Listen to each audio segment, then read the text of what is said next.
সাহেব আপনি বিচার করেন। মাদ্রাসা বুলেটে পোলাবে না আমার কোনো কারণ ছাড়াই মারছে। তারা সমাজে বিশৃঙ্খলা সৃষ্টি করতে আছে। তারা সাঁতার কথা জিজ্ঞেস আমি মানা করছি তারা এই জন্য আমারে মারছে। তারা সমাজে মদ গাঁজা টাজা বিক্রি করে তারা সমাজে বিশৃঙ্খলা করতে আছে। একটু বিচার করেন। আমারও জানতে ওরা এগুলো করে বেড়ায়। তোমরা যে আমি চেয়ারম্যান সাহেবকে কইয়া তোমাদেরকে জানাতে আছি, এটার একটা বিচার করতেই হবে। বাইগান। ঠিক আছে। না আপনারা এটা নিয়ে চিন্তা করেন না, আমি ওসি সাহেবের সাথে কথা বলছি এটা নিয়ে, এটার একটা বিচার হবেই, আপনারা চিন্তা করেন না ওটা নিয়ে। চেয়ারম্যান সাহেব, চেয়ারম্যান সাহেব, বসো বসো। হ্যাঁ হ্যাঁ, আচ্ছা ঠিক আছে, আমি দেখতেছি। আপনারা শান্ত হন, আপনারা এটা নিয়ে কিছু বললেন না দরকার। কি রে বলো। কিশোর গ্যাংয়ের পোলাপান বেশি উৎপাত হয়ে গেছে। কোথায়, এই এলাকায়? জি, কি বলছো?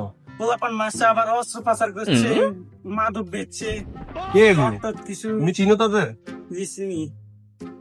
তাদেরকে ডাকাও। এই আসাদ, এদিকে আসো। না না, এটার একটা ভিত করতে হবে, এরকম হলে তো হবে না, চলবে না, এরকম হলে চলবে না। একদিকে বাইগান।